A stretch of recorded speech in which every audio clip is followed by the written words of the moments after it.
My name is Kris Gethin, and what I aim to bring to you is inspiration, motivation from clients, everything that will allow you to evolve as a human being. All right, Sal, how's it going, brother? Thank you for coming on, mate. Pretty good. I appreciate you having me on. Thank you. Of course. Now, I'm a huge fan of what I can see in the background there, the Mind Pump podcast. What you guys have been doing over the years is absolutely phenomenal. You've had quite a few of my friends on as guests. But, the one thing that I want to talk about specifically today that you are definitely an expert in, you're an expert in a lot of things. However, fat loss is the one thing that I want to talk about today, because as we can see with society, it's literally growing. I've just spent 6 weeks in Europe, and I left Wales in the 90s. But every time I go back, I see people tend to get bigger and bigger. However, it's nothing in comparison to what I see in the US. You know what it's like. You come back to any airport in the US, and you don't even need to know that you're in the US to actually see that you're here, because people have a big problem. What do you feel is the biggest issue that we're dealing here in the US in comparison to countries like the UK, for instance? Yeah, well, it's a really good question. And what you're saying about obesity is, it can't be overstated. This is really, it's a tsunami of a problem that literally threatens to bankrupt modern societies. It contributes to so many different health issues. It reduces productivity, innovation. It contributes to mental illness. So it really can't be overstated in terms of its impact. Now, obesity is a very visible effect of how our changing lifestyle is affecting us, and obesity itself contributes to some of these health issues. But even in the non-obese, because you still see a sizable minority, still a minority, but it's still a sizable minority of people who may not have visible, obesity. But now we're seeing rising rates of chronic illnesses, heart disease and diabetes, for example, which are connected to obesity. But like I said, there's a sizable minority of people who aren't obese who get those issues as well. So what's the US doing? Why do we seem to be, I guess, leading the charge with obesity? Well, we here in the US, we do a great job of exporting our media and exporting some of the way that we live. And what we're seeing is just kind of this, the effects of that. So the largest contributor, in my opinion, to obesity is the way that we consume food, or the types of foods that we consume. Studies will show that trying to burn more calories through activity, although that does contribute to better health, isn't really going to place a big dent in the obesity issue. It really has a lot more to do with kind of what we eat. And if you look at the prevalence of heavily processed foods in the standard American diet, you can kind of match that with a chart of the growing rate of obesity. The obesity epidemic really started to kind of take hold in the 80s, I would say. That's when people really started to become aware of it. Although heart disease was identified as an issue before that, it really started to take off sometime in the 80s. And that's when you start to see heavily processed foods make more and more of our diet. Now, Europe took a little longer to follow, primarily because European countries are older. They have cultures of food that are older than here in the US, and it took longer for them to change their habits. For example, if you look at the European countries, Italy and France followed the obesity epidemic, but did so even slower than countries like the UK, for example. Probably because my speculation is that, Italy and France have a really, really deep, rich history in culture around food, and they look at food and view foods a particular way. So they were much more resistant to changing how they eat and how they cook and whatnot. Like I remember as a kid going to Italy, my family's from Italy. I remember, one of the first McDonald's popping up in Sicily, where my family's from. And it was kind of a big deal. Well, now they're all over the place down there, and lots of fast food places. So heavily processed foods are one of the biggest contributors. Now, why is that? We actually have some pretty good studies now that kind of tell us what's going on. Heavily processed foods are engineered to be hyper palatable. And there's most of the money that goes into these foods goes into creating them or inventing ways of making these foods so palatable that they're irresistible. Obviously, they could sell more food this way, and we love them because of it. And studies now show that on average, a person who consumes lots of heavily processed foods will eat about 500 to 600 more calories a day just from doing so. They've actually done some studies where, one of the challenges with diet studies is that they tend to be self-reported. So people will come in and report their diet and tell you what they've eaten, and then we'll kind of deduce what's going on based off of that. The problem with that is that self-reporting is notoriously inaccurate. If you've ever trained or coached people in fitness for longer than a year, you know how off people can be with trying to estimate their calories or what they've eaten or whatever. So they're just kind of notoriously inaccurate. Well, what they did with these studies was pretty awesome, because they actually took people and put them in controlled environments. And they took groups and they said, okay, this group over here, you're in this room, we're going to observe you. All the food in this room is heavily processed. And then they took another group and they said, okay, we're going to observe you, and all the food in here is whole and natural. And we're just going to watch you and just eat like you normally do. And they actually controlled for macro ratios as well. So it's not like this was high carb, this was low carb, high fat, low fat. It was pretty similar. And they observed them for a while. And then what they did was they took those two groups and switched rooms. So they took this group, moved them over here, took this group, moved them over here. And they've done several of these studies, and they find that it's about 500 to 600 more calories that we will consume with heavily processed foods. That's a big difference. 500 or 600 more calories a day is pounds and pounds and pounds of body fat, and dramatically, increased risks of chronic diseases. We know that, for example, a high sugar diet is not nearly as damaging to the body if it's a low calorie diet. But as soon as the calories go up real high, then that high sugar diet now becomes just exponentially worse for you. So no, not to oversimplify it, because I think it's a multi-faceted problem. But one of the biggest problems is that just we consume, the last study I read was something like the average American's diet, something like 70 to 80% heavily processed, versus, 70 years ago where it was 5 or 10% heavily processed. So that's made the biggest impact. And Europe just kind of followed suit. They didn't implement these foods nearly as quickly as we did, but we started exporting them, and before you know it, they start consuming them, and now they're starting to follow suit. And then you combine that with lack of activity, primarily lack of muscle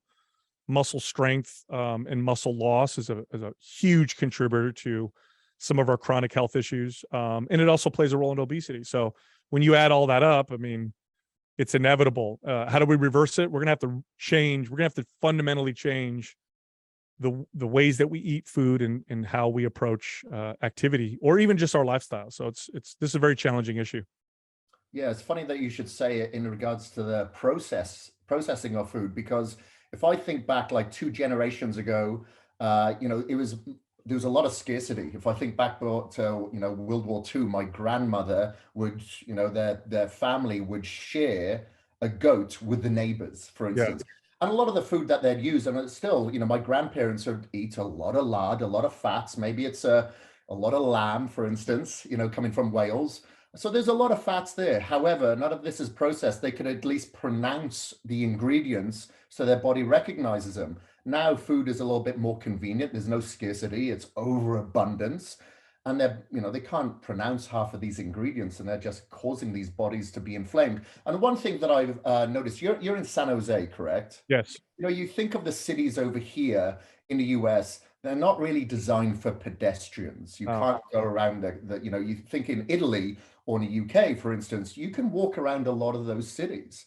So there's a lot of inactivity here, I'd say, that's probably a contributing factor as well. And then you've got places like Sardinia over there, where food is more celebrated. And that's one of the blue zones where they say the connection and the convenience, I'd say, as opposed to the inconvenience of eating food, is a lot more celebrated. Yes. Now, you touched on one thing in regards to muscle, people losing muscle. Now, people think of muscle building as usually reserved specifically for people that are going to be oiled up in their posing pants on stage. where, like in your book that I'd like to talk about a little bit here that I've read, which is a great book, by the way, The Resistance Training Revolution, the no cardio way to burn fat and age-proof your body in only 60 minutes a week. Now, are you suggesting that weight training should be encouraged to absolutely everybody in order for them to better maintain or at least burn fat or maintain their body composition as it is, as opposed to a lot of people going out there and just doing cardio and hours of cardio thinking that is going to be the sure way to burn fat?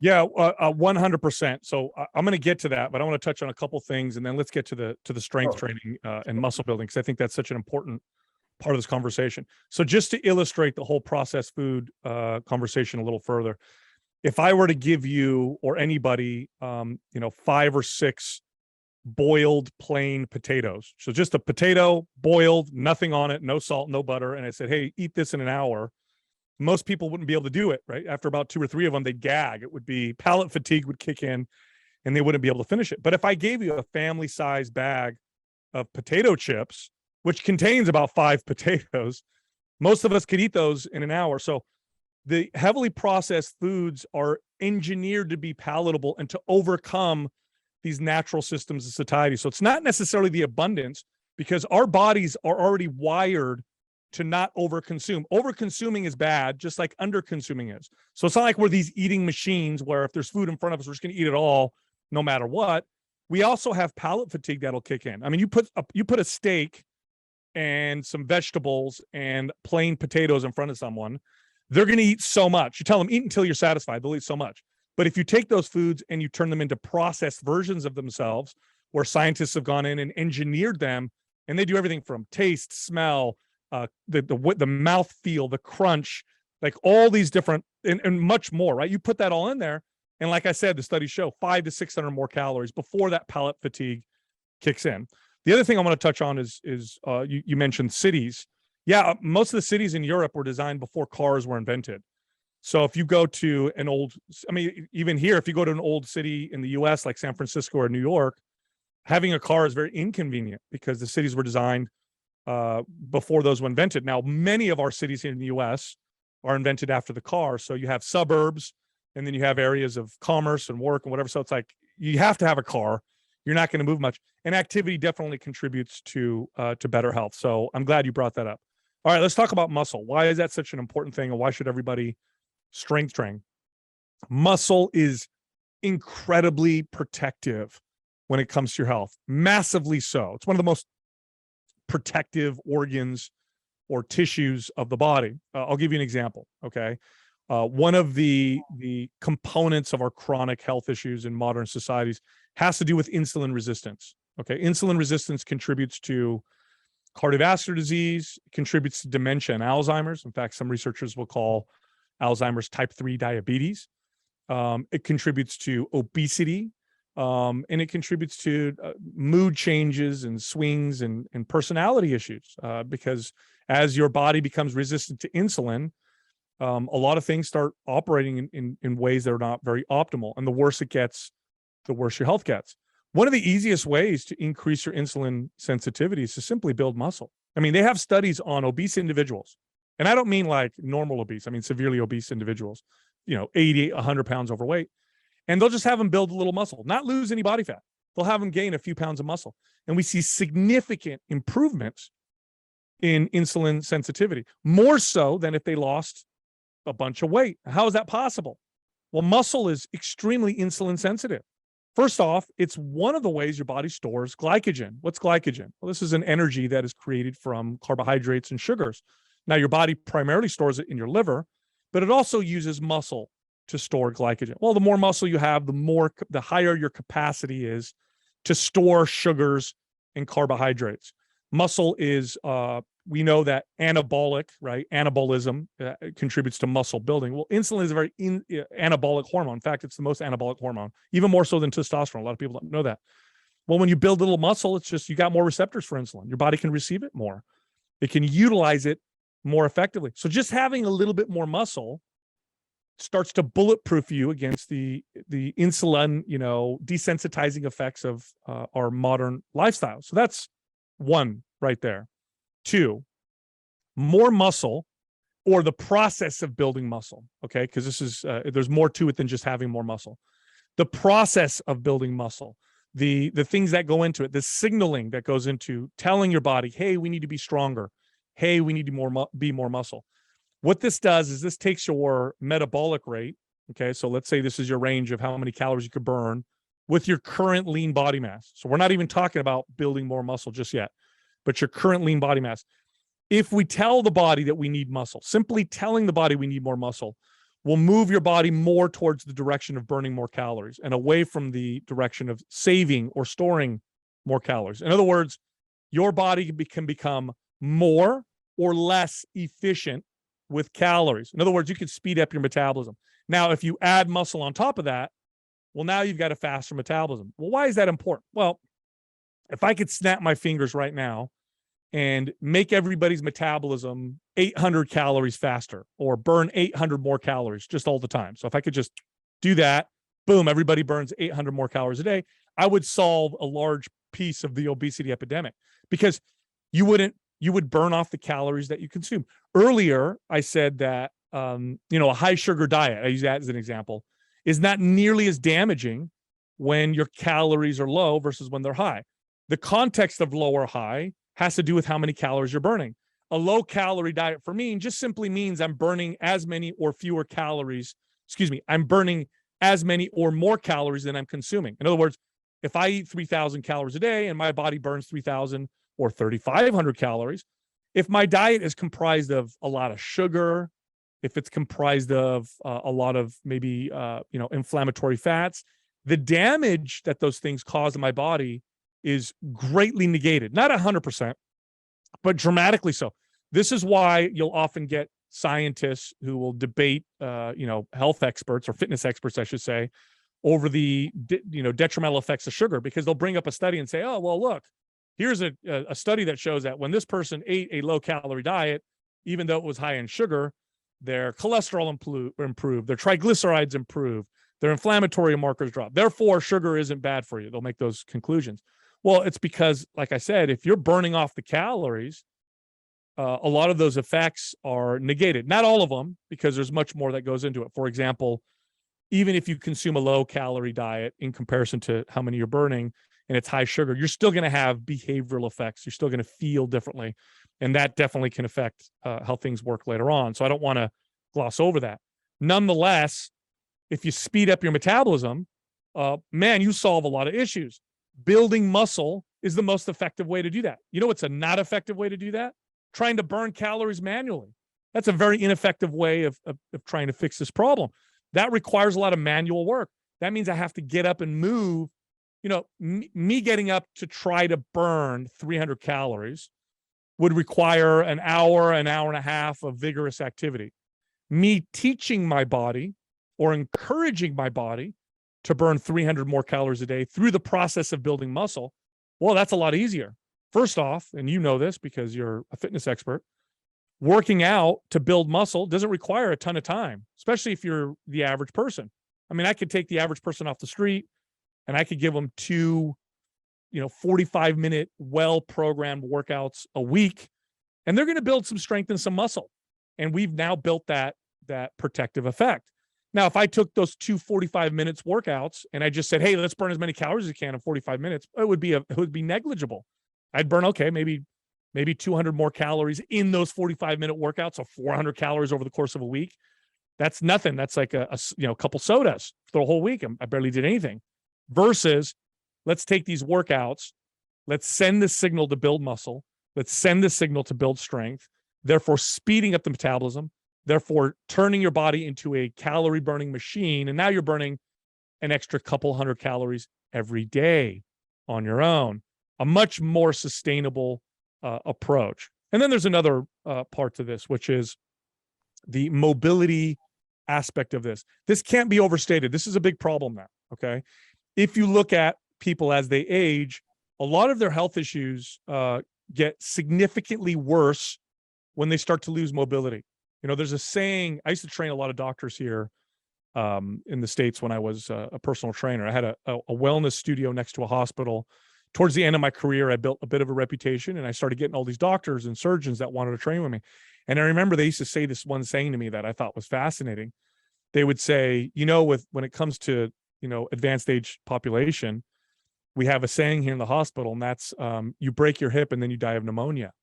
And if you have anybody in your family that's older, you've seen this. It's like, grandma, yeah, her health was kind of slowly declining, but then she fell and broke her leg, and then it was a rapid decline from that loss of movement and mobility. Well, this happens because people lose strength, loss of balance, loss of mobility, weak bones.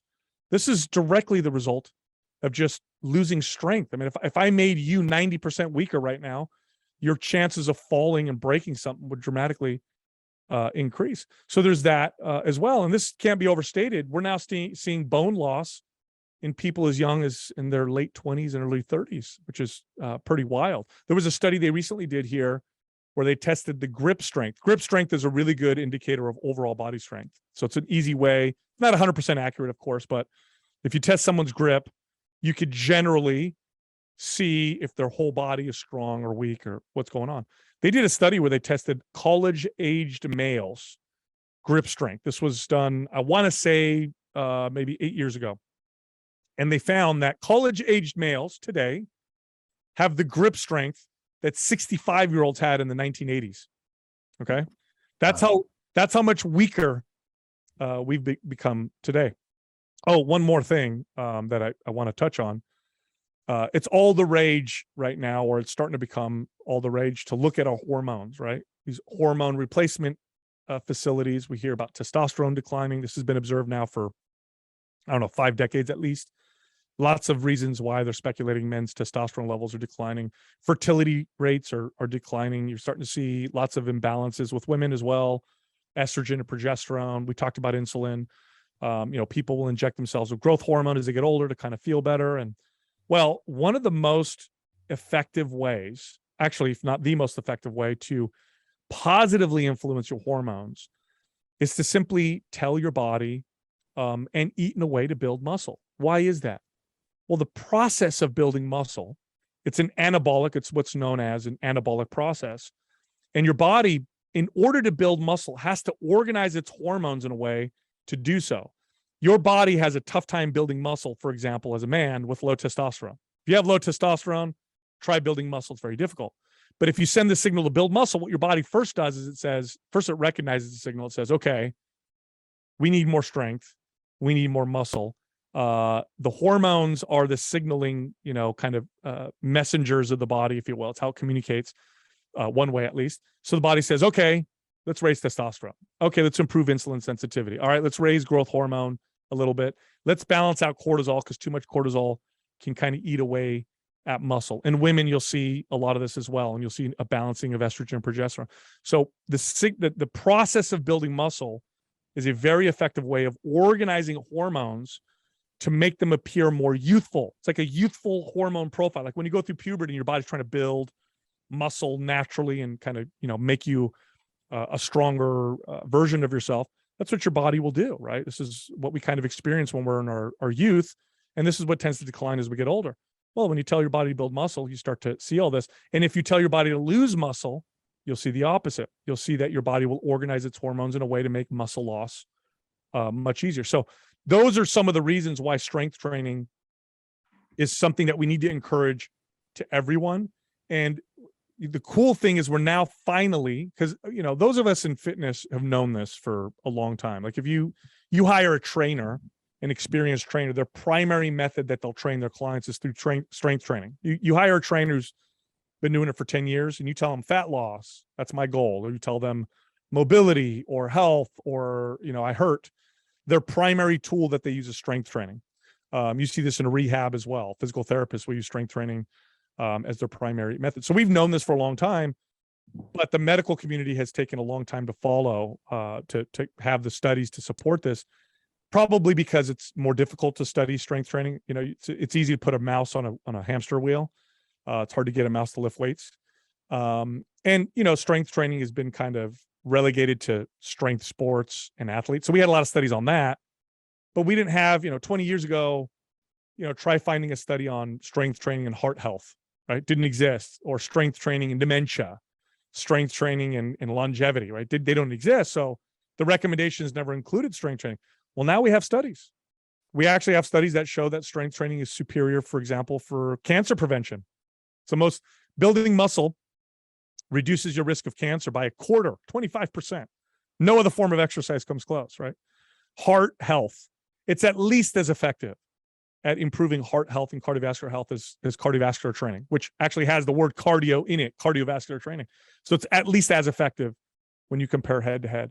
When it comes to brain health, it's the most effective. There was a study out of Sydney, Australia that showed that strength training so far is the only non-medical intervention that's been shown to slow down, or maybe even they actually speculated this in the study because it started trending in this direction, halt the progression of the beta amyloid plaques that we know are strongly connected to Alzheimer's, probably through that insulin sensitizing effect. That was a speculation, but there may be another mechanism. Nonetheless, we now have studies showing, thankfully, that strength training is just this incredible form of exercise for health and longevity. And I think that, and the reason why I titled the book, The Resistance Training Revolution, I think this revolution is going to happen anyway, whether this book came out or not. I think I just wanted to make sure that I got in on it and said, hey, look, here's the deal. Here's what we know. Here's what I've seen. Let's make this happen a little faster. But the studies are supporting it. And I think this is going to be common medical practice. I think in the next 10 to 15 years, you go to the doctor and they see that your health isn't so good. They do your blood work. And I think that they're going to say, hey, let's start you off with once a week of strength training, because we see that the time being spent doing it, the return is just so great. Now, while we can't imagine drinking coffee loaded with toxic chemicals, we unknowingly use skincare products that could be having a negative effect on our health as well. So things such as parabens, phthalates, silicone, carcinogens can disrupt our endocrine system and have been known to cause various forms of cancer. So it's a murky world to navigate as it is. So why add skincare products to the list that can cause you harm? So make sure that you are checking each and every label to ensure that the words non-toxic are written all over it. And that's definitely what you're going to find with visual chemistry skin labels. And their skincare products are gluten-free, cruelty-free, all vegan, paraben-free, sulfate-free, silicone-free, talc-free, carcinogen-free, and they're eco-friendly. And I've been using this line for many, many years, and I often get, I get compliments to say that I look a lot younger than 47 years old. So I'm going to continue to use them. So your skin deserves the best, and shop for the products that I use by looking for the G stack on the Visual Chemistry Skin website. So that's exactly what I use every single day. The mask I'll use on a weekly basis, but everything else I use every day. So use the code Gethin20, that's Gethin 20, to save 20%.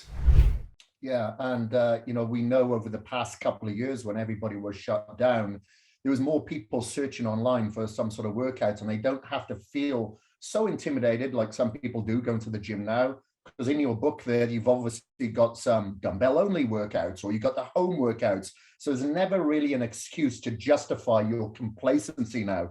And let's look at it. It doesn't really take that much effort. Yes, people become students of learning, but that application is literally just 2 or 3 hours a week. Of course, they need to look after their nutritional protocol during the rest of the time with good preparation and with possibly the intermittent fasting that you suggested as well, that they can do this. And let's just swap gears a little bit onto the nutritional aspect, where we come from very similar backgrounds. I was a personal trainer for many years, got my own facility, personal training studio, and I was competing in bodybuilding, doing the 6 meals a day. But then I had a colonoscopy where I had to fast. And then all of a sudden I'm like, you know what, now I've fasted for a while, let me give this a go. And I really did enjoy the effects from it because, as a bodybuilder, we're always hitting our mTOR, never really our AMPK. and it just gave the body a bit of a rest, and inflammatory markers seem to come down. So is this something that you suggest to every single one of your clients? And can you touch on intermittent fasting that you suggest as in the book? Yeah, it needs to be appropriate. Okay, so fasting, when appropriate, can be a wonderful behavioral method that can help with someone detaching from some behaviors they have around food that are not helpful. So you use yourself as an example, being a bodybuilder. I love that example because that's such a great extreme illustration of how fasting can benefit you behaviorally. Same thing, right? When I started working out, and I never competed, but my goal was always to build as much muscle as possible. So I ate every 2 hours, right? So it's 7 meals a day on the clock. And I was afraid if I missed a meal that I would, lose 15 pounds of muscle. So I was religious about it. Well, when I fasted for the first time, I broke those chains, right? So I was able to go without food and realize that the world wasn't going to end. And I was able to examine my poor relationship to it, right?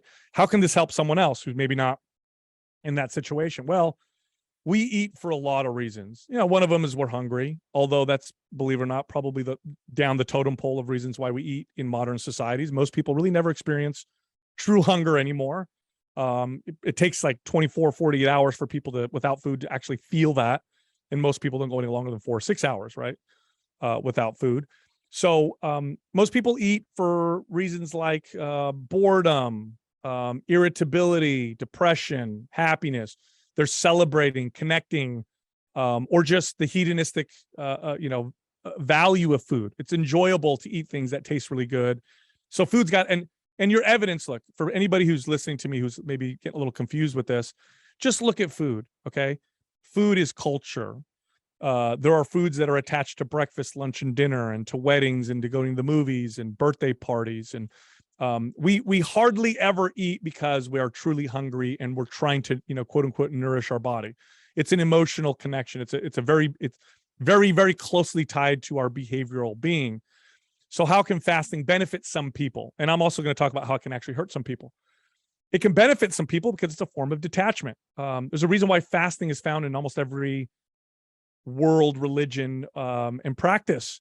They put it in there not because they're trying to reduce body fat or, increase cell autophagy or anything like that. It's because you're detaching from something, not unlike detaching from maybe electronics, right? We could do the same thing with, maybe in modern societies by detaching from electronics or taking, a couple weeks off of work. We all know what that feels like, and the enlightening effects that can produce in us. So it's just detaching from, oh my God, I'm stressed, I need to eat, or oh my gosh, I'm bored, I need to eat, or oh, it's noon, time to eat, or whatever, right? You don't do it for a day or two, and you kind of deal with your feelings, you process certain things, you maybe develop different ways of coping with, how you feel, that in maybe uncomfortable ways or whatever. So that's where the real value comes from with fasting. Is there value, side values and physical health and fat loss? Yes, but more from the behavioral effects. I don't like fasting for fat loss because I think that can contribute to negatives, right? In extreme cases, that can be like anorexia, bulimia. It can contribute to this kind of restrict and overeat model, right? Where I've worked with people who fast and they're like, oh yeah, I don't eat until 4 p.m. And then when you watch them eat at 4, and they have their eating window, it's like, it's obviously disordered eating, right? It's like no food and then everything all at once type of deal. So when appropriate, I think fasting can be a great tool. But I really think, deeper than that, I think it's important when we're identifying ways to change the way we eat so that we can improve our health. I think it's very important that we move away from the mechanistic aspects of food, proteins, fats, carbs, calories, for example. Not that that's not important. I think it's important to know what's in food and have a good idea. You got to educate yourself. That's very important because you need that for the next step, which is behavioral. How do I work with and adjust and become aware of my behaviors that can lead to better eating habits, right? So to give you an example of that, somebody who in a non-stressful way, so a very relaxed kind of the way they live, somebody who enjoys eating healthy, Okay. Somebody who has a healthy relationship with food, meaning for the most part, they eat foods that are good for them physically. But, oh, look who's here, my friend who's visiting. I haven't seen them in a while. We're going to go get some pizza and have some beer, right? That can also be very healthy because we're connecting, but it's balanced, right? Or, yeah, I'll have a cookie, but they don't get into that situation where they eat a whole box of cookies and then afterwards they're on the couch and their stomach hurts and they go, why didn't I stop when it was already starting to hurt my stomach? Why did I keep going, right? Like, imagine that person right there. What do they look like? Yeah, they're relatively lean. They're pretty healthy. They don't deal with obesity, right? Why? What is that? That's the behavioral side. It's not the person that's counting every calorie, every macro. Look, you came from the bodybuilding world. Okay, so I'm going to say this, and I'm sure you'll agree with me. You probably saw more disordered eating in the bodybuilding world than you see in the general population of people that are. Without a doubt. That's why I retired in 2009. That's right. So, and these are people that count every calorie, count every macro. They even count ounces of water and sodium, all these, just mechanistic aspects of food. It's not a healthy way of eating. There was a study that came out of, I want to say Stanford, that showed that having poor relationships in your life was as bad for your health as smoking, I think it was 10 cigarettes a day. So we know how bad cigarettes are for your life. Having poor relationships in your life is as bad. Now think back to those fitness fanatics, those bodybuilders, right? How many of them have poor relationships because they don't go to birthday parties? They don't go out with their friends. They got to take their food with them everywhere they go. Oh my gosh, 2 hours is coming up. I got to eat, find a place, pull over here. We got, right? So imagine that, right? So you're trading one for another. So I don't advocate for what a lot of the fitness space advocates for, which is, counting things all the time. And that's a very stressful way of eating. It leads to some more dysfunction. I'm a huge advocate of working through and with behaviors. And I'll give you a couple simple examples. We talked about one earlier, avoiding heavily processed foods. I would tell, and by the way, this was stuff I figured out 10 years into my career. So I apologize to all the clients I trained for in the first 10 years of my career because it took me a long time to figure this out. But, I would tell somebody, let's say somebody who's average person. So I'm not dealing with a fitness fanatic, which by the way, makes up less than 1% of the population. We got to remember this as fitness influencers or whatever. When we talk to people, it's like, I'm not talking to me. I'm talking to the average person. But I would tell, this person who's coming in wants to lose 30 pounds. And I would say, you know what, let's do this. I don't want you to try to eat less. I don't want you to count anything. Just avoid heavily processed foods and then go ahead and eat until you're satisfied. And they'd look at me like I was crazy. Like, okay, so just don't eat processed foods, but I can eat as much as I want. I'd say, yeah, let's do that for a couple months and let's just see how you feel. And they would all lose weight. They would all lose weight doing that. Why? Well, I said earlier, it'll result in about 500 or 600 calories less a day. Now, had I told them instead, hey, let's count your calories and let's cut your calories by 500 or 600, the effects, while they're counting, would have been the same in the weight loss, but it would have been unsustainable. It would have not worked with their behaviors, with natural human behavior. One hand, I said, eat as much as you want, and they feel like they're satisfied. The other hand, they're counting and restricting, right? Another example is don't eat while you're distracted. So if you're eating, don't be on your computer, don't be on your phone, don't watch TV, sit down and eat. But go ahead and eat like you normally would. And people think, well, how's that going to help? Well, studies will show you'll consume about 10 to 15% less calories by doing so. So rather than telling you to cut your calories by 10 or 15%, all I'm saying is, hey, let's modify your behavior a little bit in a way that's going to lead to what we're looking for. And it's also a much more sustainable approach. So that's what I mean by behavioral approach to nutrition versus the, count calories and count macros approach. Yeah, I like that. And, in this day and age, very few of us are present. We're in that sympathetic state when we're eating. We're getting a dopamine rush because we're looking at the screen and we're not really digesting the food that we're eating. Much like if we are in the gym, we need to focus on that mind-muscle connection. Same being present when we're eating.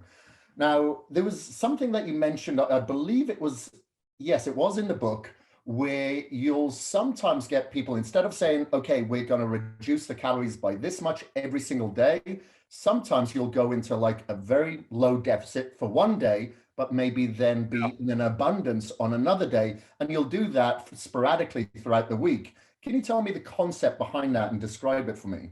Yeah, there's a few reasons why I'll do that. The main one is behaviorally, but there's also some potential benefits physiologically that come from it. So when I first start on this process with people, oftentimes I will teach them about macros and calories, and we will track for a certain period of time, just because you have to go from a state of not knowing what you don't know to knowing what you don't know to, okay, now I know kind of what's in food. I know what protein looks like. I know what 20 grams of protein looks like. I know what, so you got to go through that education process. I don't like staying there, definitely not, but sometimes we go through that initially.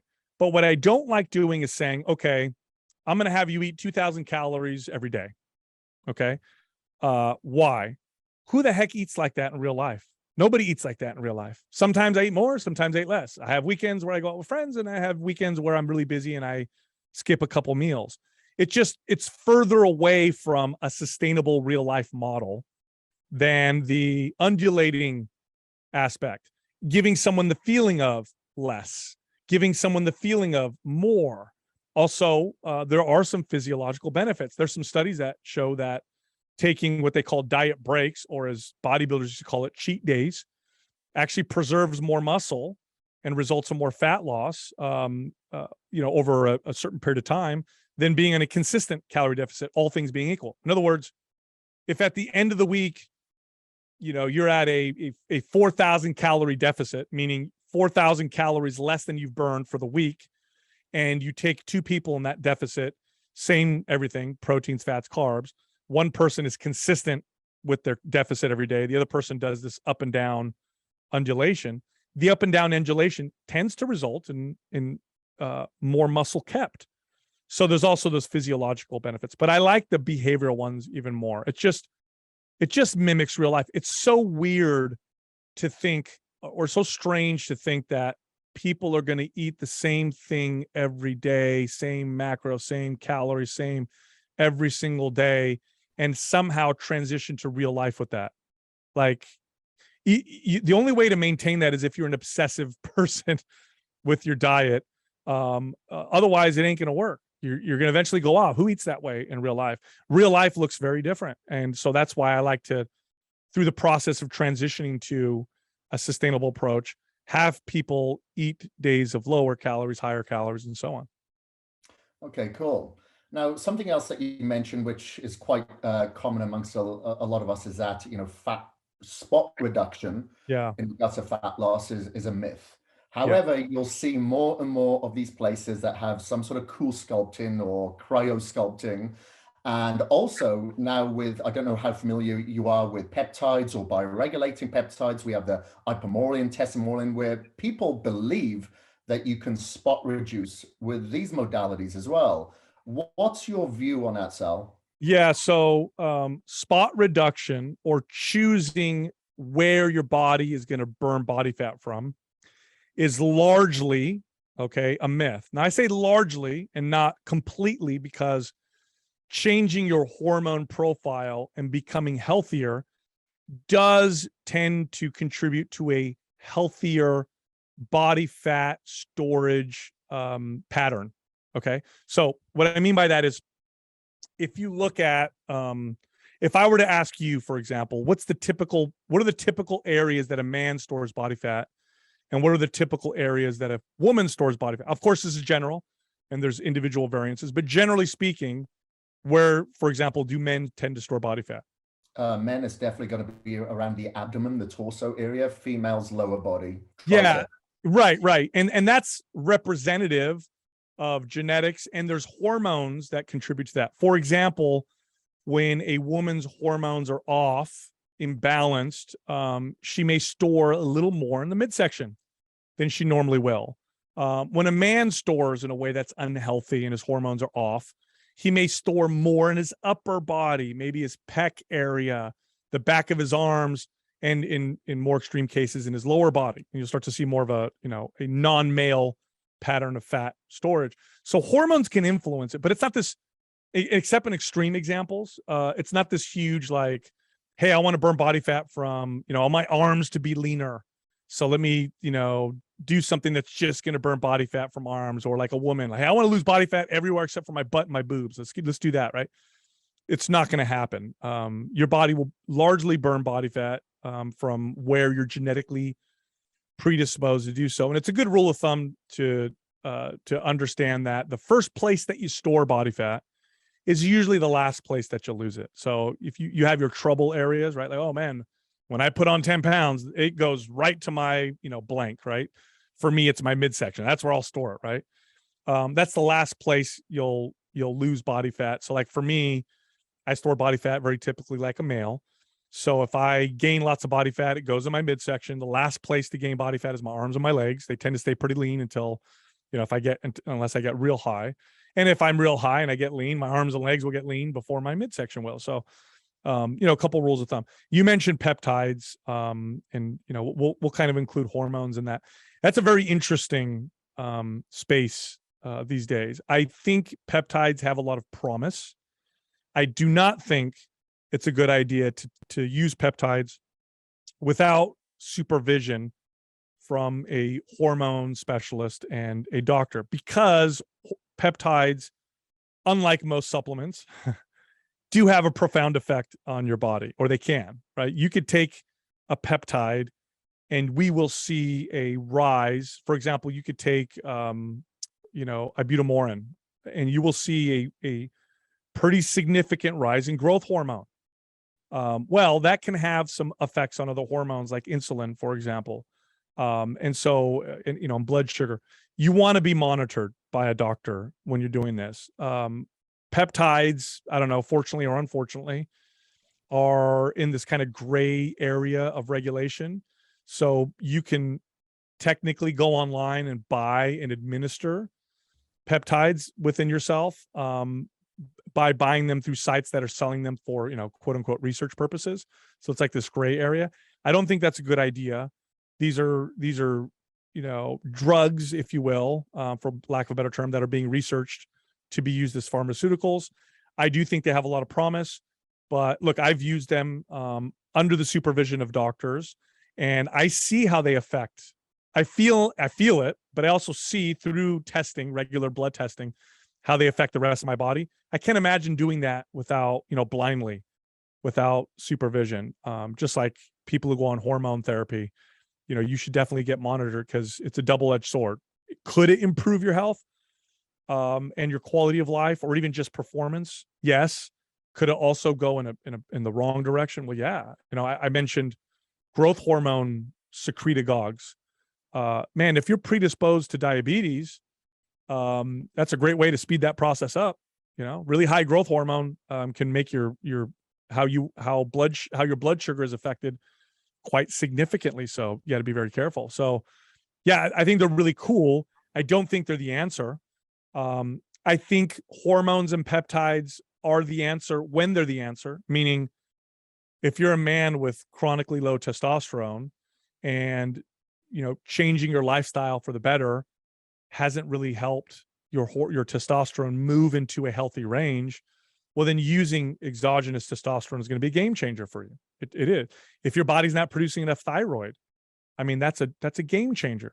But if you're otherwise healthy and you don't have these issues, they're not going to have the impact on you like changing your lifestyle. I mean, if I took a man whose hormones were otherwise normal, who ate crappy food, didn't exercise, just otherwise had a poor lifestyle, and I injected him with a bunch of testosterone, would he get the same benefits as like exercising properly and eating right? Not even close, right? So I'm very careful when I communicate those things. I think people think, oh, this is the answer, it's a panacea, but it really isn't, unless it's necessary, in which case, yes, it can make a huge difference.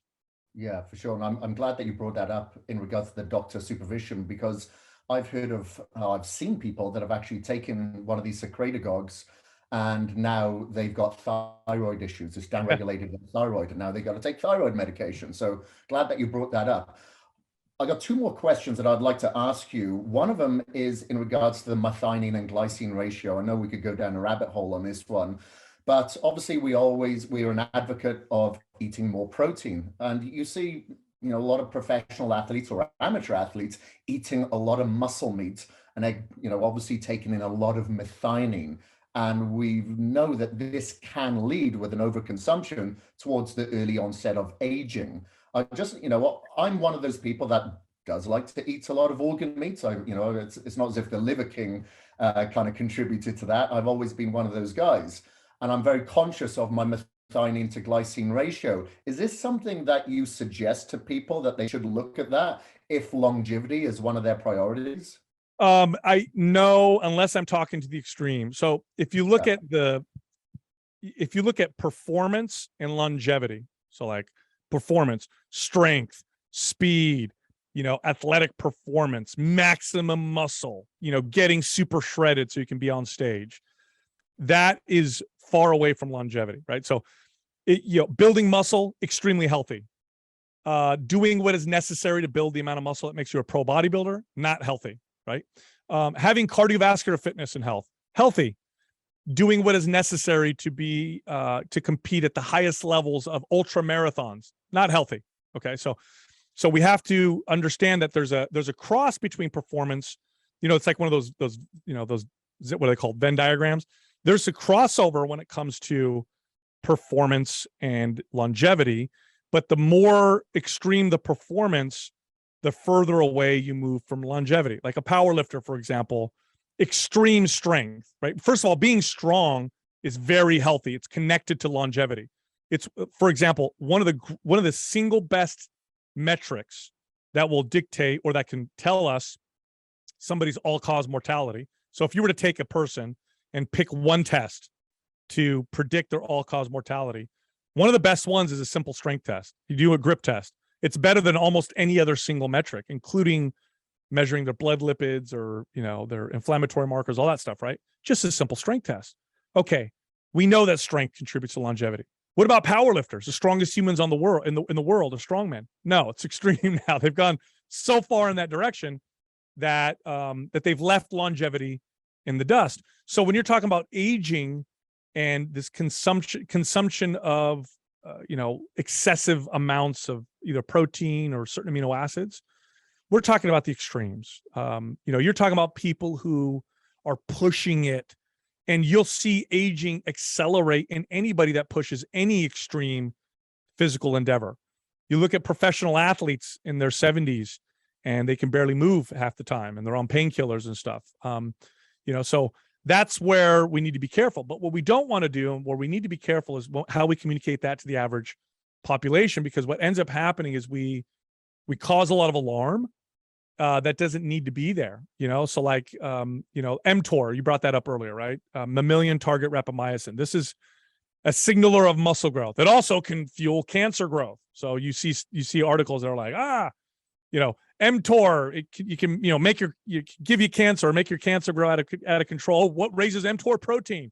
Lower your protein intake. Okay, really context matters. First off, if you have cancer, protein feeds cancer. So does carbohydrate, and in some cases, so do fats. Remember, cancers are cells. Okay, so any growth factor can make cancer grow more, right? Even testosterone and estrogen can make testosterone and estrogen sensitive cancers grow. Does that mean we should shut down testosterone and estrogen to try to not have cancer? No, that'll make you die sooner and reduce your longevity.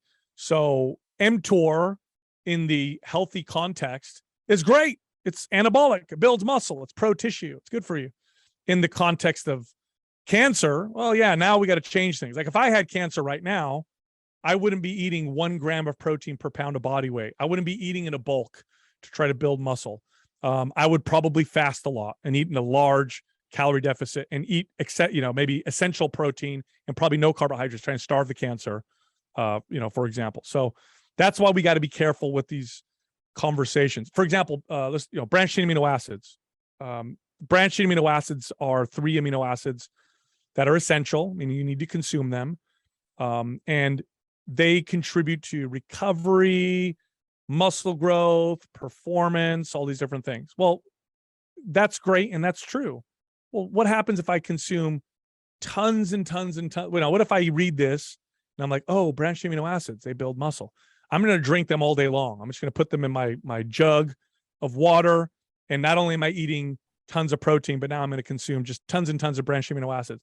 Well, now you're going to cause problems. They probably depression. It can cause the reduction of dopamine, for example, in the brain, and serotonin. So context matters. So no, I don't communicate that to the average person. But if I'm talking to, somebody that's eating, 1.5 grams of protein per pound of body weight, or 2 grams of protein per body weight, and they're extremely muscular and shredded, and they're really pushing their body's limits, then I'll say, hey, look, we got to maybe look at some of the stuff, if you care at all, because you probably don't, because you just want to maximize, every aspect of your performance. Yeah, I'm one of those rarities where I do like to train hard.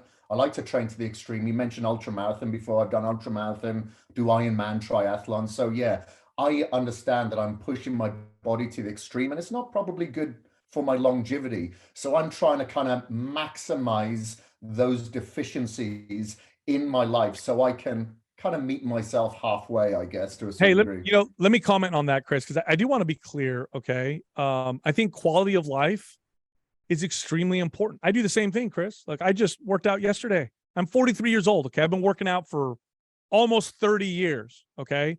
And I was at the gym deadlifting, and I started going heavier in the weight. And I said, hey, let's pull 550 on the ground, which is pretty heavy for me. Now, I didn't hurt myself, but probably, why am I doing this? I don't need to. It's not like I'm going to compete in a powerlifting club. Like, why? Because I enjoy it. It's my quality of life. Same reason why I'll smoke a joint sometimes, or have a glass of whiskey with my friends. Like, is this contributing to my longevity? I mean, probably not. Is it contributing to my quality of life? Yeah. It improves my quality. Is it a balance? Yeah, it's definitely a balance. And look, I'm not going to tell the person who generally finds a tremendous quality of life and meaning in running 100 miles in competitions. I'm not going to sit them down and be like, you're an idiot, you're not going to live as long, or whatever. Like, it's just, they enjoy doing it. That's totally fine. There's nothing wrong. Now, of course, there could be dysfunction in other ways, but look, there's a quality of life here as well. And I'll even make this argument. Does quality of life also contribute to longevity? It does. I think it does. I think this is why you see studies, by the way, because look at the studies on alcohol. Some of them are very interesting and conflicting, right? We got studies that show, you mentioned Sardinia earlier. So, people in Sardinia men in particular, live a long time. They drink wine every day, alcohol every single day. Now, there's also studies that show that any amount of alcohol is bad for your health. Any amount contributes to negative effects in the body. Well, how is this possible that these people in Sardinia who drink a glass of wine every day are living, these men are living to 100 at rates that we don't see anywhere else in the world? Well, I don't know. Maybe the glass of wine is at dinner with their family. It relaxes them, puts them in a different, slightly, different state of consciousness, improves their quality of life. And that contributes to longevity. So the longevity conversation is so much, there's definitely clear examples of things that might not make you live as long, and things that'll make you live longer. But there's a lot in the middle that is intersecting and gray, and quality of life is a part of that. So, I think if you have balance and you do things for the right reasons, I mean, is having a glass of wine or smoking a joint here or there, or, enjoying a pizza going to make you live less long or longer? Depends. I think it depends. Yeah, it definitely depends on the individual. That person, like you said, in Sardinia, is probably having that glass of wine to enjoy life. And you've got some people around the world that are having that glass of wine to forget life. Yes. So you've got a different kind of seesaw effect there. I've got another question for you. One more, Sal, is, of course, there's a lot of people out there that know what to do. They know they've got to move, they've got to eat better. However, maybe they've survived cancer twice, but they're still obese. Yeah. And they just cannot get it around their heads that they should say no to the pizza. They shouldn't order online the fast food.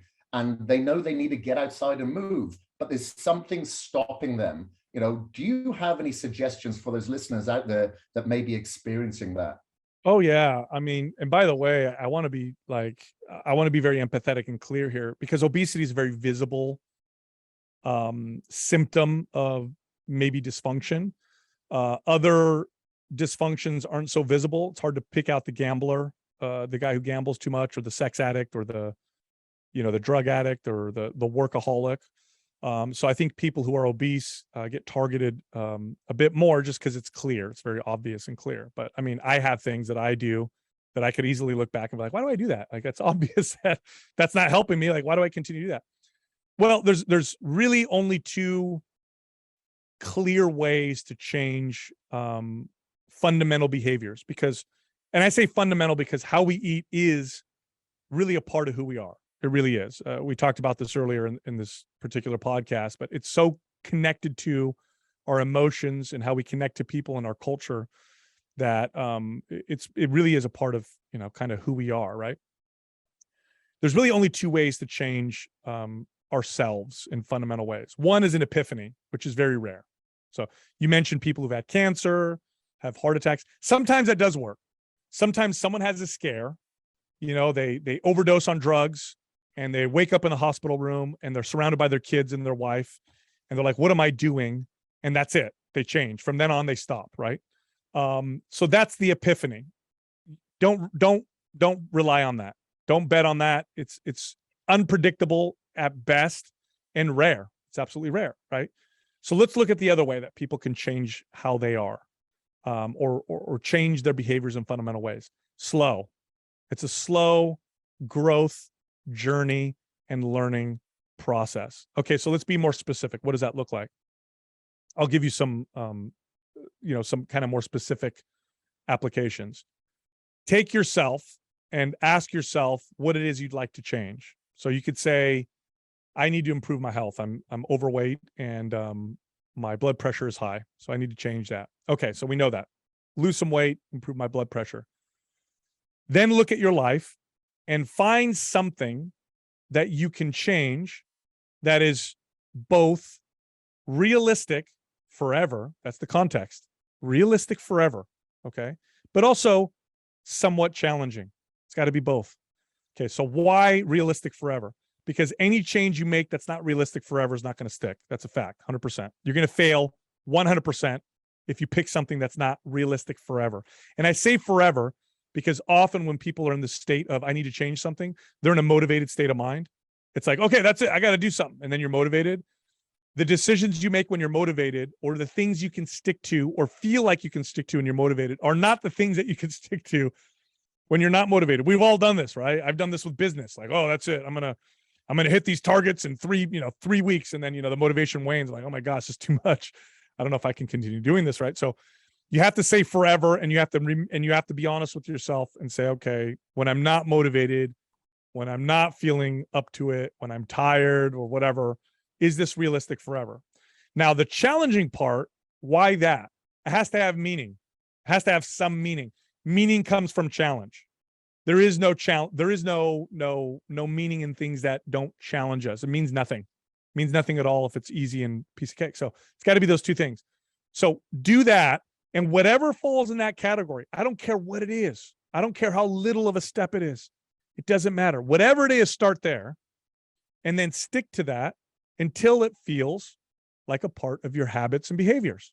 So it can literally be, and I've done this with clients. We'll sit down and we'll start deducing.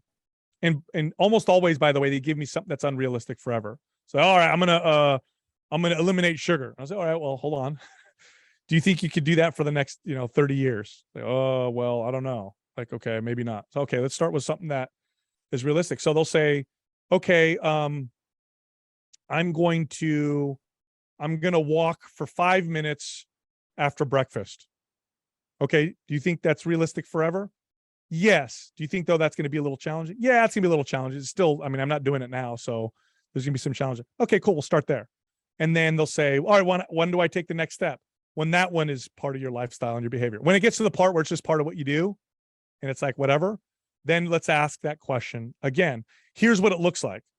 It's a slow start, but then it starts to snowball. So what happens is you take that first step, very small. It's usually something like, I'm going to drink an extra glass of water, or I'm going to go to bed 15 minutes early, or I'm going to, a 5-minute walk, twice a week, or something small. And then the next step tends to be a little bit bigger, because what we start to develop and build is a new skill, or a skill known as discipline. And it is a skill. People who are very disciplined, by the way, they can take bigger steps than people who have low discipline skills, and it carries over. So if you talk to somebody who's, for example, extremely disciplined and skilled, and has the skill of discipline in, let's say, entrepreneurship, look at someone who's very successful with building businesses. What you'll tend to find is that discipline carries over into some other aspects of their life.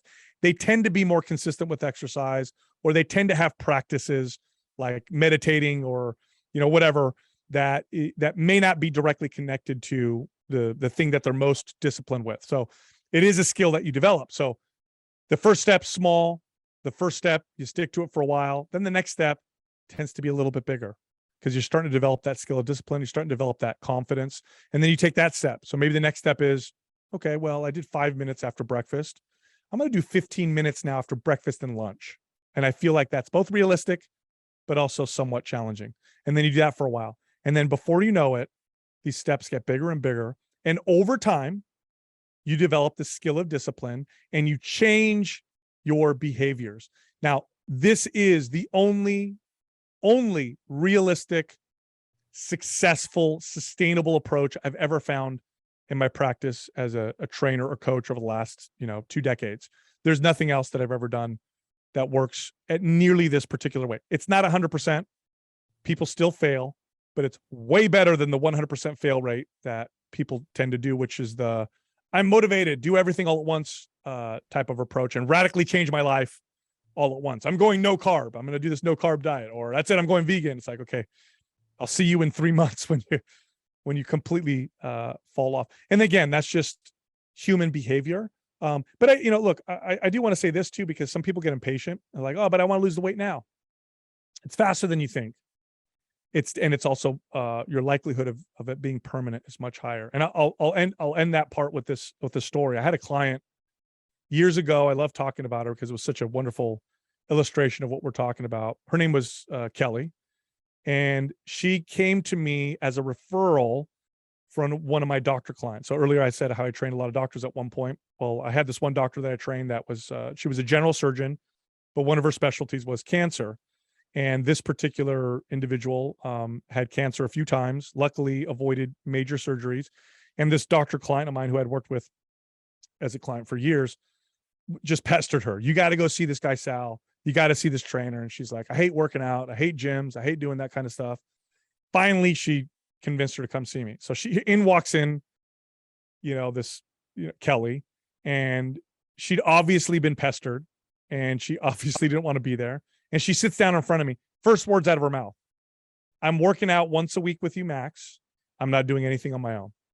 Okay. So before we get on with this, that's just the bottom line. And I said, okay, that's where we'll start. Once a week with me, and I'm not going to ask you to do anything else. And she was surprised that I said that. But I knew at this point, experience, because younger me would have blown her out. But experienced me knew the only chance I have with this woman is that one day a week. And I think if we do this right, she's going to eventually start to make some changes. That's exactly what happened. She trained with me once a week. And look, once a week's better than 0 days a week. And she got stronger. Look, you work out once a week properly, even if it's for 30 minutes versus nothing, you're going to get stronger. You're going to feel and see some changes. And that's what she did. She started getting stronger. And I made sure to point things out. Wow, you did 2 more reps. Look, you're doing an exercise you couldn't do before. Wow, your back doesn't hurt anymore. And, when she came in, we had great conversation. I made sure that was a enjoyable experience for her, because this is a new thing I'm trying to implement in her life. And she did this for, I want to say, 1.5 years. So for a full 1.5 years, she did nothing but see me once a week. Okay. Which is almost, for fitness enthusiasts, they're like, oh, once a week, what's that going to do? Well, what it did is it got her a little stronger and she felt a little better. But I remember 1.5 years into it, it was hilarious because I predicted this. I'm like, watch, I know eventually she's going to want more. And she did. She came in and she goes, hey, do you have another day open in your schedule? Absolutely, Kelly, let's do that. And so we did another day a week. And we did that for another 4 months. So twice a week for 4 months. And then she came to me and she goes, so remember, 1.5 years, now we're 4 months. Then she came to me and she said, is there any exercises I could do at home? She was a professor. So she's like, when I'm looking at papers and stuff, is there some stuff I can do on the floor? Oh yeah, absolutely. Here's 3 movements you could practice whenever you have time. So then we did that. 2 months later, she comes to me and she says, I'm thinking about cutting my sugar down a little bit. I think I eat too much sugar.